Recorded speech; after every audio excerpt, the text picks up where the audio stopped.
All right, Brad, 3 trades, 7 players going out. I heard 5 new traded player exceptions. So my hard-hitting first question is, we call them Trader Danny. What's going to be your nickname? Are we going Bartering Brad? Are we going Slinging Stevens? Is there something we can dub you for all your moves? I don't care what you decide. Whatever you decide, I know this. You don't want to be in a situation where you're trading that many people, especially in the middle of the season normally. And certainly didn't anticipate that.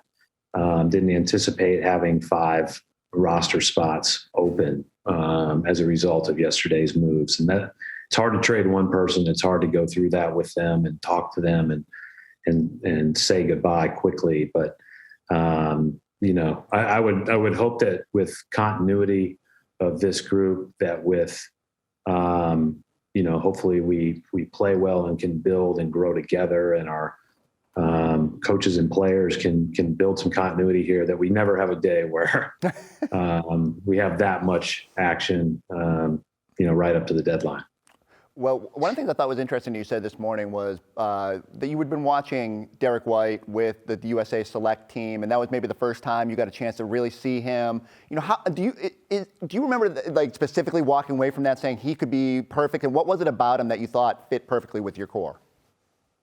Well, he was playing on the Select team against the guys that were trying to make the World Cup game or whatever, the one that Kimba and Marcus and Jalen and Jason ended up on. He was so good that Pop just had to put him on the team.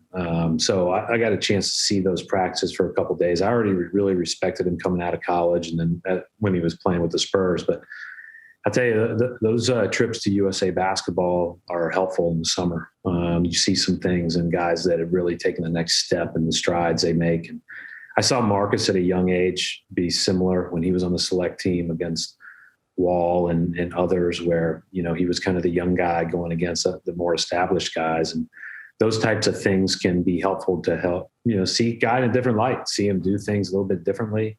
I think that's helpful stuff. At what point when you're talking to the Spurs and you're confident that there could be a deal, do you go to your core guys, Jason, Jalen, Marcus? Do you go to Ime, obviously with his familiarity? How much input do you take from them when you're deciding to make a move of that magnitude? Yeah, it's more, I have discussions all over the place, but I think ultimately, Chris, it's more of like you have those discussions throughout time. I know all those guys, like Derrick and really like Derrick, but it's not that hard to, trade for a guy like that from the standpoint of, will everyone like playing with him and will they fit in? Because everybody that's ever played with him likes playing with him. He's an easy guy to get along with. He has a great way about him. And, he's a guy that, can do a lot of good things, but also is comfortable enough in his self that he'll play off of others and he'll do all the other little things that are necessary to win. So we feel like he's a really good complement. I think the 2 things that stood out to us were, here's a guy that's available that is, and maybe not really available, but we need to at least make a move for, because with our timeline, with our guys, his contract, the way that he can accentuate them, this is good for 3 months, but this is really good for 3.5 years. So, take me through the end of the deadline. So you make the move to get Derrick. You've already gotten under the tax with sending out Bol and PJ. What's it like when that deal with Theis materializes, and how frantic is it in those final moments trying to make sure you get to the finish line on a deal like that? Yeah, it's pretty frantic, I would say, but it's the fun part of it. It's like coaching a game, right? You have to make decisions in real time. Those decisions are hopefully things that you're prepared for, as far as like, okay, what do we really need from our team standpoint? Again, both in the near and short term. And, when we didn't think that was going to come about, not because we weren't interested in bringing Daniel back, but because the what we had originally discussed probably wasn't going to happen.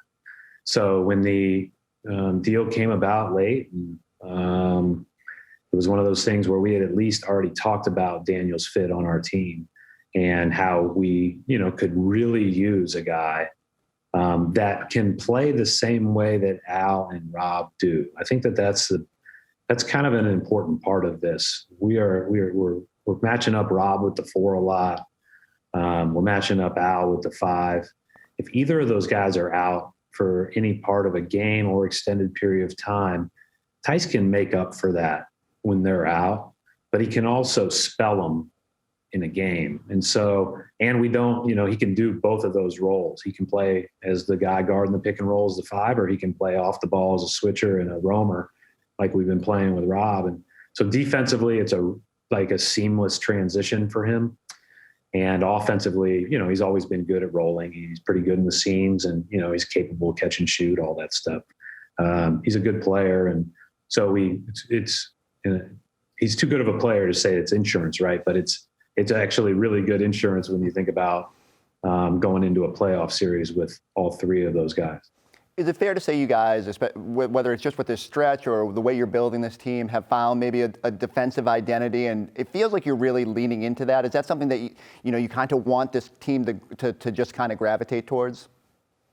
I think it's our hope of being special, and then maybe that comes in the next 3 or 4 months. Maybe it takes longer to get there, but I think the baseline, the identity of a team. And the reality is, Chris, is like, if you truly want to measure a team and how it functions together, just watch them guard together, watch them talk, watch them cover for each other, see how much they care on that end, see how much effort they're giving for each other, let alone individually.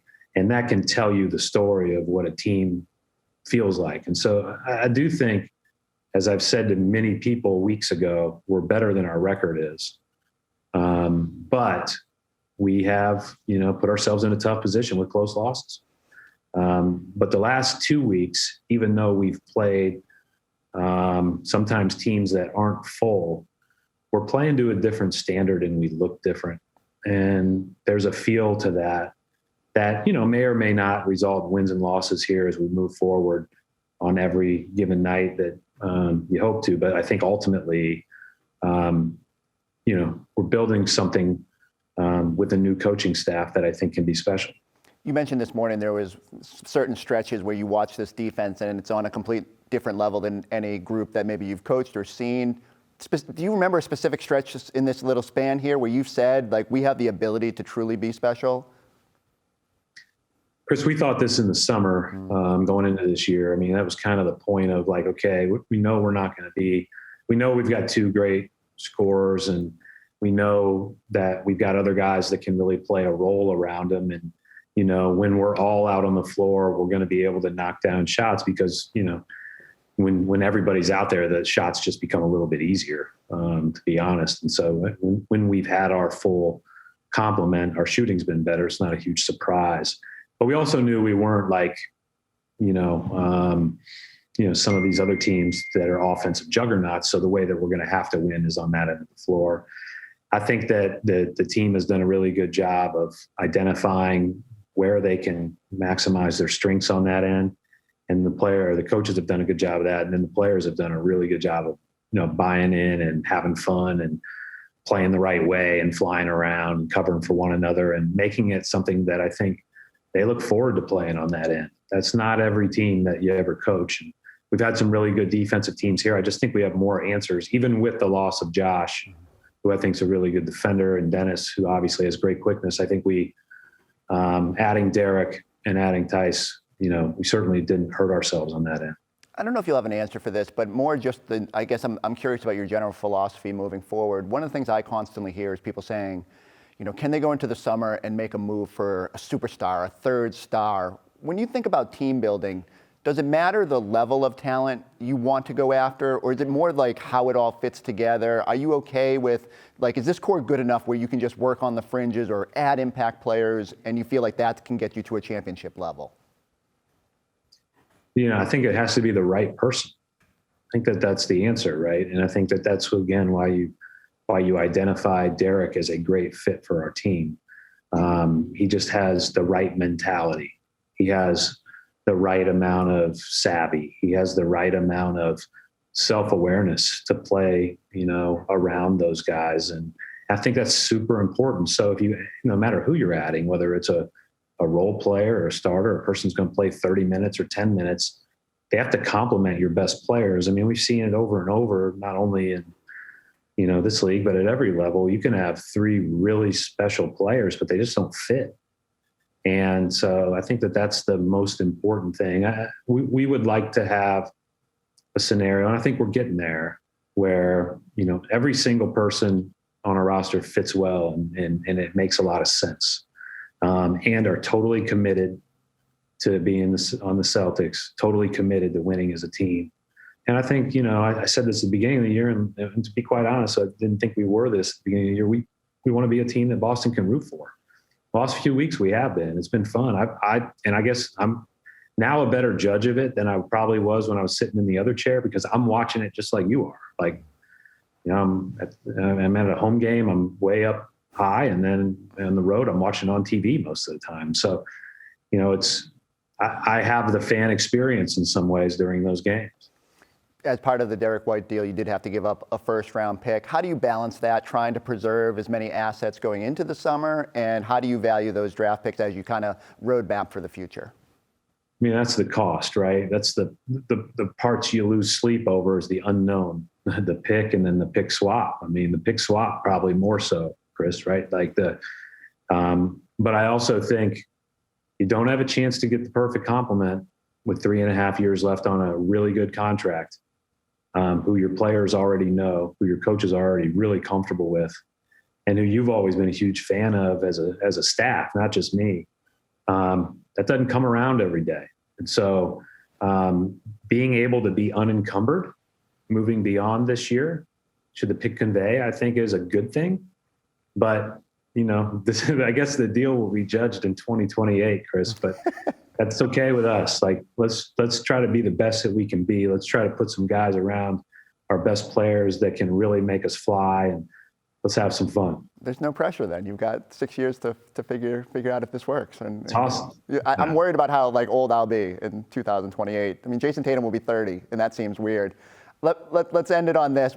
2 things. Do you have enough shooting on the roster as comprised, and how do you, as you start road mapping how to do this buyout market, what's your priorities going into that? Well, the key is, I think, when you talk about is there shooting on the roster, it's really, do the players that play make enough shots, right? So I think that that's the number one thing, is like whoever we are playing, right, then those are the guys that are giving us a great chance to win. And our best chance of winning has been to be a really super defensive team that can go on these incredible runs, but can also hit a dry spell. We are hopeful that Derrick, with his ability to play with the ball as a playmaker for others, with his ability to shoot, which I think is better than his numbers, and we kind of went through this with Josh earlier this year, shots are just more open when you're playing with Jalen and Jason. So he'll shoot it well. He's a good shooter. He's been a good shooter. And then, adding Theis and his understanding. And then now you have some guys that haven't got as much opportunity that, we'll have a chance to see if they can do some of that. So, I think that we'll see. I don't have a person on our team that I don't trust that shoots jump shots that when they're open, I don't think they're going to make it. So I'm excited about that. But we are going to look at that, those other 5 spots. We'll add some guys that can shoot the basketball. And you mentioned skilled earlier. Is that sort of what you're referring to in terms of mostly shooters, or do you have other skills in mind? I just think there's you can tell a guy that there are shooters, and then there are guys that are shooters that can make quick decisions with the ball. It's interesting. You get asked all the time about, well, this person can't do this, this, this, and this. Well, if he can really shoot, and he really can get rid of passes at the right time if he's not open to shoot and just move it, then that's a skill. And so we've got some people that we're identifying that we think can be pretty good at that. And I think it's also important, Chris, as we look at the back end of our roster with shootings, and specifically, is we've got to, because of our draft areas, we've got to, look at a couple of young prospects that we can hopefully develop and make part of our long-term future, and can find a great niche and fit within our team. And I think that that's I think a great example of that is a place like Miami that's done that really well. They've found guys that, other people passed on or missed on, and have created a team that has, really, really good players making a lot of money, and really, really good players that are, are just starting out in their career, but have found a perfect fit. All right, and last thing, what did Brad Stevens do to decompress after? Did you go to sleep? Like, are you calling immediately for buyout candidates, or do you get a chance to relax at all? I was really tired last night, so I went to sleep last night. But I'm back at it this morning, and we're looking at, these roster spots and figuring out kind of what our next steps are. And that was the major thing in discussion. And for the first time all year, I actually said something to the team. Like, I was just like, hey, maybe I should at least address kind of what the last day was like, since we had so much turnover. But, it was great to see those guys this morning. Everybody had a little pep in their step. And then we'll see if we can't, add a couple more Celtics here that can help us not only on the court, but also in the way they work off the court, and in continuing to add kind of an environment of work and move in a good direction. Nice. Well, I heard your iMessage beeping a couple times there, so I'll let you get back to signing all those guys. But Brad Stevens, thank you. All right. See you later.